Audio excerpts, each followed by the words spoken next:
Hello students, we are studying chapter of rotational motion of rigid bodies. Some topics have been discussed.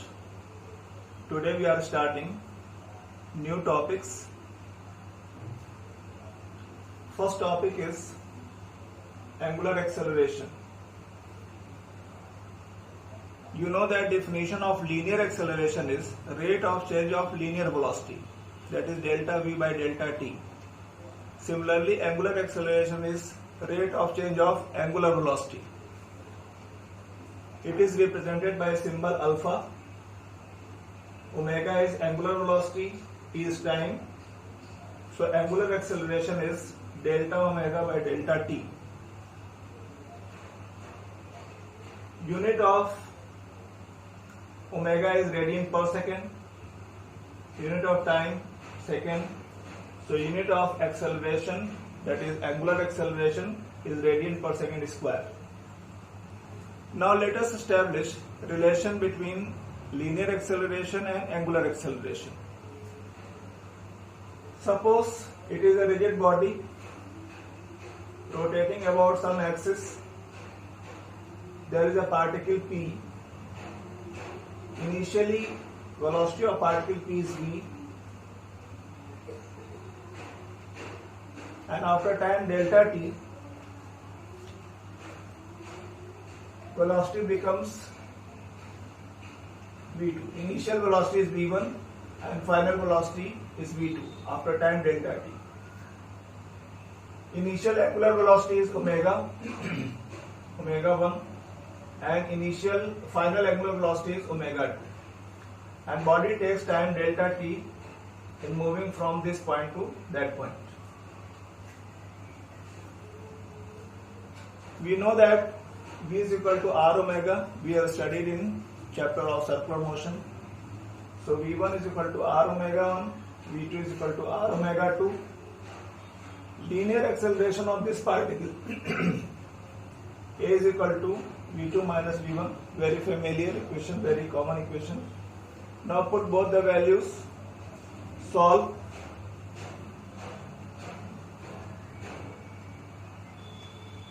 You finally get this equation, and delta omega by delta t is called angular acceleration.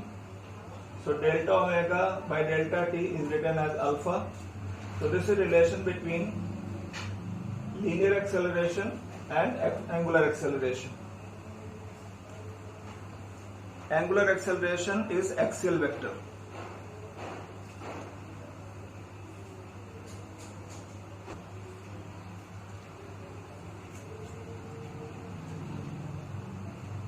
Students, now let us understand equations of angular motion.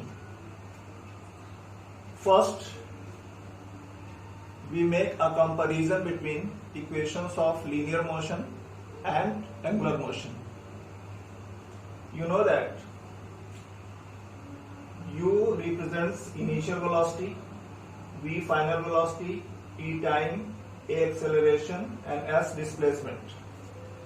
Omega 0 initial angular velocity, final angular velocity at time t, this is time, angular acceleration and angular displacement. Keep in mind, angular displacement is taken in radians always, and pi radian is equal to 180 degree. These are three equations of linear motion, you already know. Plus is taken for acceleration, minus is taken for retardation or negative acceleration. On the basis of these three equations, you can learn these three equations of angular motion.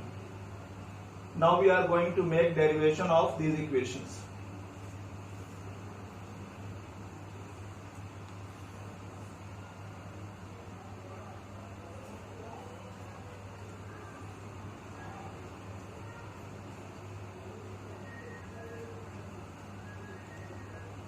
Now we are doing derivation of equation of angular motion.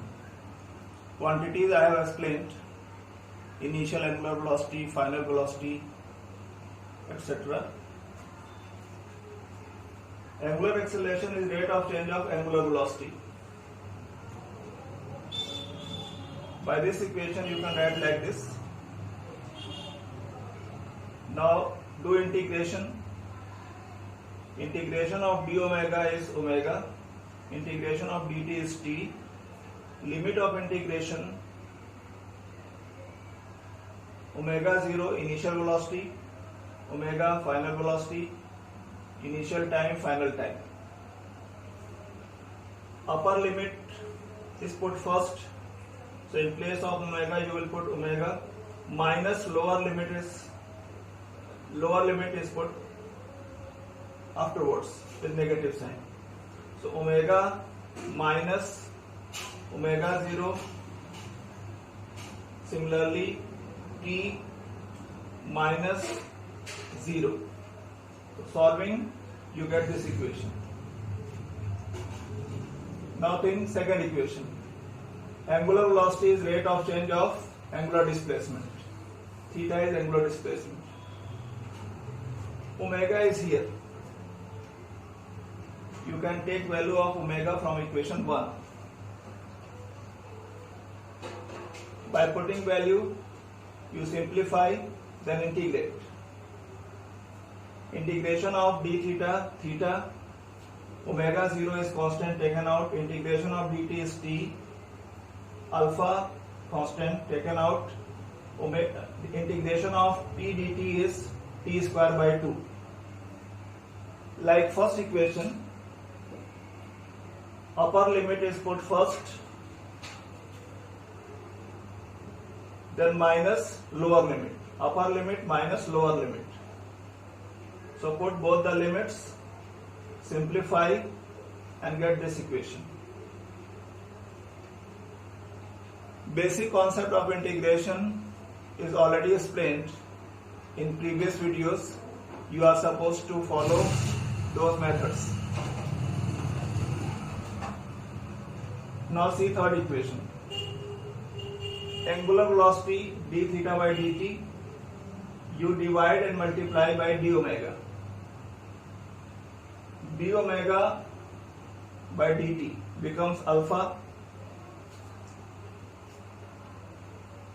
Now simplify, you get this equation. Then integrate. Integration of omega d omega is omega square by 2. Integration of d theta is theta. Then put upper and lower limits like previous two equations. Simplify and get final equation. So these are three equations of angular motion. All these three equations are derived assuming acceleration. If retardation is taking place, in place of positive sign, you will take negative sign.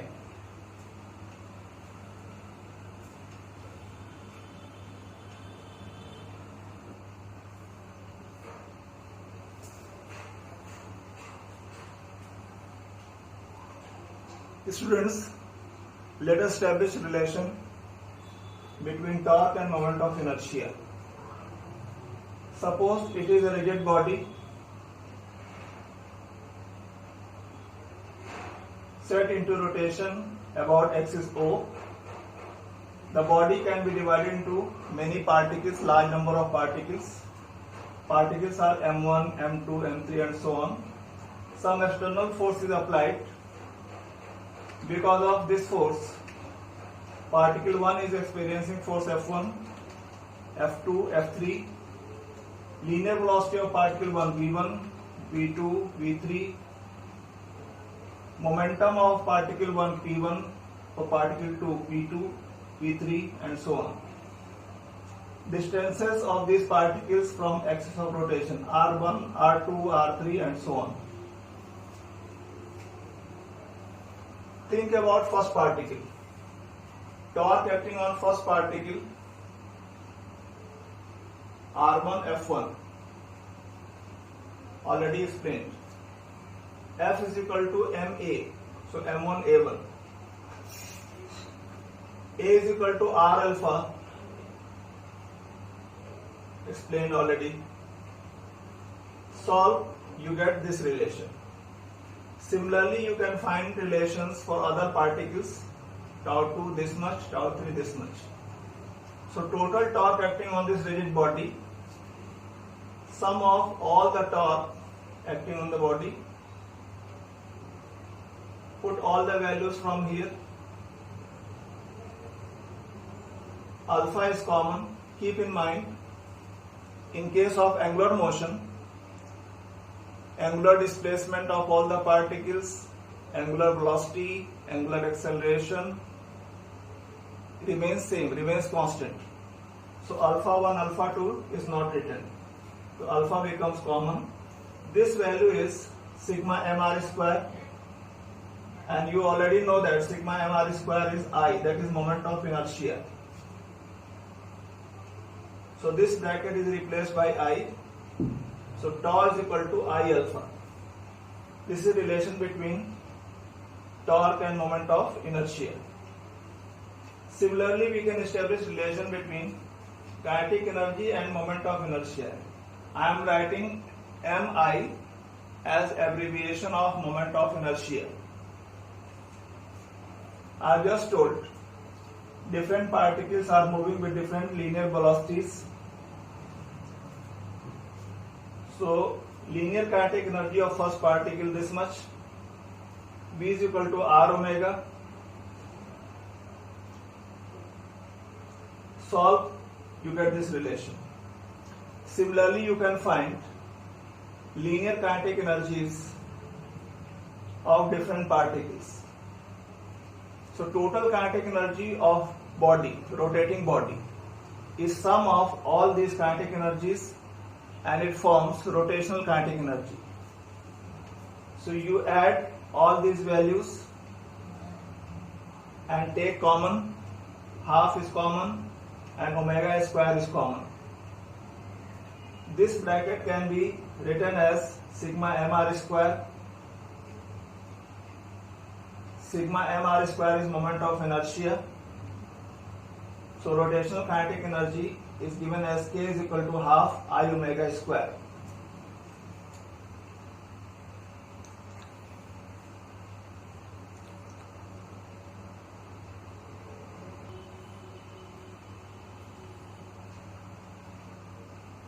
Now we are establishing relation between angular momentum and moment of inertia.